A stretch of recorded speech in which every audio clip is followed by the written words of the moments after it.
Alright, this is Phasmophobia, a little guide if you're just starting. So this is what you'll load into. You've got your maps here, main menu here, and this is where you can buy all different stuff. So you've got your shop. This will have all different, a higher level, so you'll just start out with like your basic items here, and then when you buy them in the shop, you select them, press buy. If you're on controller, it's square. And then you go down to your equipment manager, and that's where you can put them into the truck. So let's have a look. We'll go single player.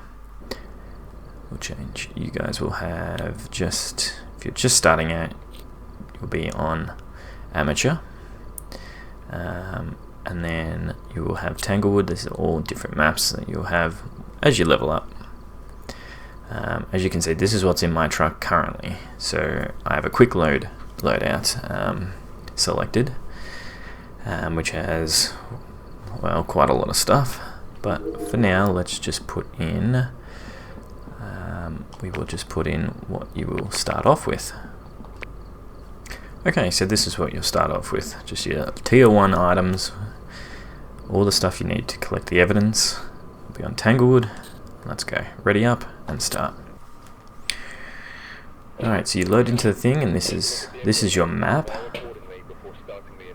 And Tanglewood is just the 2 levels. So you've got the basement, the first floor, as we can see here. So this is the entry, and it looks like the breaker will be in the garage. Now the breaker on amateur difficulty will always be on, so you don't have to worry about that, but it's always good to memorize where it is in case the ghost switches it off. This is your sanity. When it starts at 100, obviously, and it goes down over time. And once it gets to around 50%, most ghosts start hunting you around then. And this one just measures your the total activity of the ghost. Sound sensors, don't need to worry about that because we haven't unlocked it yet. So here we can see that it responds to people alone, which is fine because we're playing single player. Rose Sherman, and these are the like optional side objectives sort of thing. So detect a ghost presence with a motion sensor. We don't have one of those. Capture a photo of the ghost. We don't have a camera. And have a member of your team witness a ghost event. So that's the only one we can really do. But again, they're optional. So first of all, I like to take in we'll grab the thermometer. I grab the video camera and the EMF reader, and then we go across here. We grab this and that. The reason I'll just take the thermometer. And a little tip you can do is you can actually drop it through the door, and that'll start getting the thermometer to the temperature of the house so that we know what to look for. Another little tip, you turn on your night vision and you can look for ghost orbs even before you go into the house through this window. I can't see any there, so we can tell that there will be either no ghost orbs in that room straight away. So I'll come back. You can only grab 3 items, so I'm going to grab the UV. So these are my 3 items. And we'll go into the house. The reason I like to go with the video camera first is because ghost orbs will... I'm just checking this room again. Ghost orbs will show up for 50% of the ghosts, pretty much. And it's just a great way of finding out where the ghost room is straight away. Now you see me closing doors. Oh, we've just had those thrown, so we can check these straight away. Okay, so I'm sorry, I got distracted there. So I'm closing the doors just so that if there's any activity and the ghost opens a door or not, we'll be able to know because we close the doors. I'm not seeing any ghost orbs yet.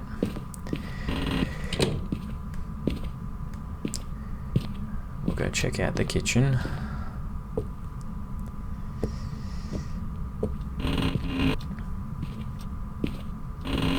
Garage. Oh, did we see something there? No, I don't think so. I think it was just the reflection. these are just tier 1, obviously tier 1 items, so they're not the greatest. We've had another thing thrown. Oh, that's the bone. So this is the bone. So you may, if you have a camera, you can take a photo of that beforehand. We don't have one. And now it's turned on this light. So I would assume that's probably in this hallway. We'll check the basement just to make sure. But a lot of activity seems to be there. We've also got, oh no, sorry, I thought that was the demon circle, but it's not. So we're not getting any orbs there. So let's assume that most of the activity is happening over here. So what we can do now is, although it's only here, could be in this hallway as well. Normally I'd turn on the lights around, but seeing as we're right here, we don't really need to. I'm going to put on these. It's turned on that light for us. We're going to turn it off. I might turn on this light just to give us something. And we're going to look for UV. Doesn't seem to be, although, did we just hear something there? No. Okay, we can put the UV down. And we'll go grab our other equipment.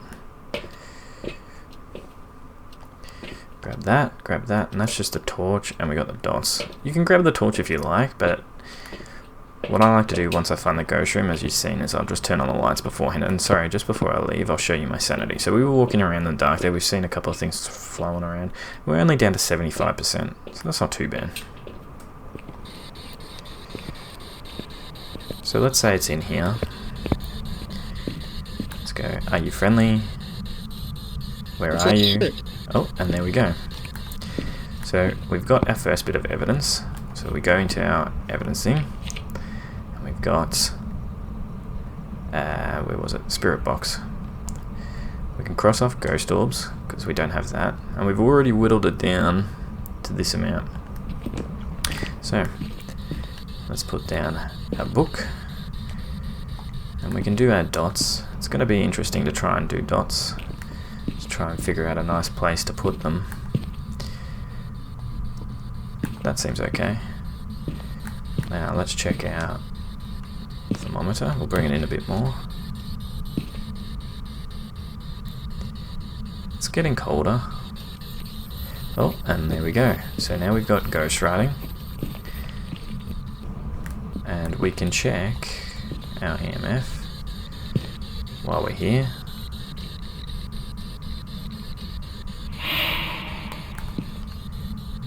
Oh, that's turned off the light, so we can check UV. I don't think, oh, and there we go, we've got UV as well. So sometimes it can be that easy. So we've got ghost writing, we've got UV. Hang on a minute. Oh, cross out the ghost orb, sorry, my mistake. So there we go. It was a poltergeist. Another way you can tell that it was a poltergeist was it was throwing a lot of stuff. So there you go. After that, and we were standing in the dark that whole time.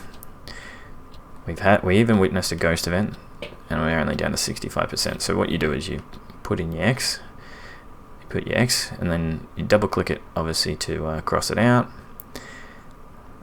And then it'll give you your option, and you just click on that and you can circle it. And here we can see this has got all your ghosts in it as well. So poltergeist, spirit box, UV there, and it this just gives you a detailed version of all the ghosts. So once you've done that, you just go over here, click the van, and we're off.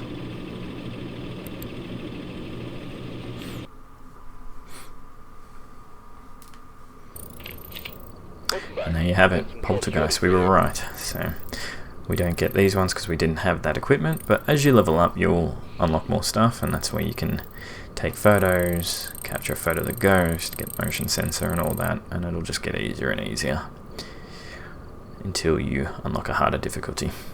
Anyway, that's my basic guide of what I like to do. Yeah, thanks for watching.